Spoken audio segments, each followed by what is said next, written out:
sekarang kita tanya, bagaimana cara khusyuk ya Allah supaya salatnya enak? Ayat 46 ya. 1, alladzina yadhunnuna annahum mulaqu rabbihim.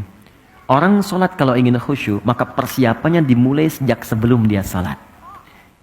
Di khusyuk itu ternyata tahap pertamanya bukan saat salat, tapi sebelum salat. Apa ciri pertamanya? Pertamanya dia masih ingat, punya kerinduan untuk salat. Dia ada rasa ingat tentang salat. Misalnya sekarang nih, kayaknya udah dekat duhur tuh. Itu Anda sudah membayangkan begitu aja, udah disebut mendapatkan tahap pertama dari khusyuk. Berbahagialah kalau dalam keseharian kita masih ingat salat. Artinya tahap pertamanya kita dapat, tinggal step selanjutnya kita ikuti.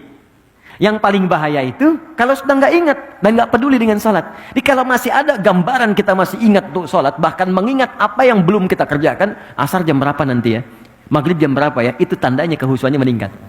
Step keduanya, kata Allah, dia menyiapkan pertemuan denganku. Yadhunnuna annahum mulaqu rabbihim. Dia menduga dengan kuat, bersiap akan berjumpa denganku. Jadi gini, saya ingin kembalikan. Anda misalnya ingin menghadap kepada pimpinan, oke?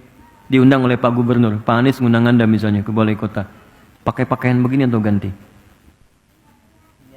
Gini aja, karena Anda melihat itu baik. Kalau Anda merubahnya dengan kaos, itu mustahil. Anda akan cari yang paling baik, yang bisa Anda katakan ini layak untuk dipakai. Anda menghadap orang saja, Anda diundang dalam resepsi, Anda cari yang paling bagus.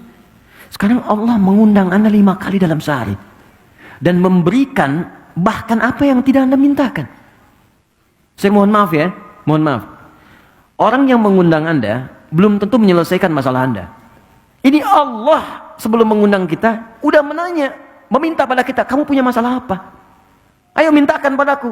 Engkau butuh, aku berikan. Kau sakit, aku sembuhkan. Kau ingin rezeki, aku penuhi. Anda bayangkan, dan tidak ada yang mengundang itu 5 kali dalam sehari. Allah undang kita. Makanya Allah balik nanya, kamu diundang manusia, penampilan kamu begitu bagus, kenapa diundang saya pakaian begini? Makanya turunlah Quran surah ke-7 ayat 31. Kata Allah, lihat kalimatnya, ya bani Adam, khudzu zinatakum 'inda kulli masjid. Hai anak cucu Adam, kalau ada panggilan dari masjid, cepat kenakan pakaian terbaikku. Jadi ternyata penampilan itu step kedua untuk menghadirkan kekhusyuan. Beda antara Anda sholat pakai kaos misalnya, ya. Apalagi olahraga pakai jersey, sholatnya pakai kaos itu juga. Ya. Jadi Anda olahraga, silakan olahraga. Menghadap kepada Allah, cari pakaian yang paling bagus. Yang kamu rasa itu yang terbaik. Bukan mahal. Yang paling indah, yang kamu rasa itu yang paling bagus, yang paling baik. Kenakan itu. Dan rasanya akan lain. Begitu Anda kenakan pakaian yang paling enak, paling bagus, kenakan parfum untuk laki-laki. Begitu Anda lakukan seperti itu step yang kedua. Yang ketiga, ini poin yang paling dahsyat. Perhatikan kalimatnya. Wa annahum ilaihi raji'un. Dan rasakan kenapa engkau kenakan pakaian bagus itu yang paling halal menghadap Allah, karena mungkin itu sholat terakhir kamu yang kamu lakukan ketika kamu akan berpulang kepada Allah. Jadi kalau Anda ingin khusyuk sebelum sholat, rasakan mungkin itu sholat terakhir sebelum kita pulang kepada Allah. Karena itu imam mengatakan shollu sholatan muwadda. Artinya, sholatlah teman-teman seperti halnya ini sholat terakhir yang kita kerjakan dalam hidup. Siapa yang tahu kapan wafatnya? Tidak ada yang tahu. Mungkin hari ini terjadi? Mungkin. Kenapa ringan sekali lisannya mengatakan itu?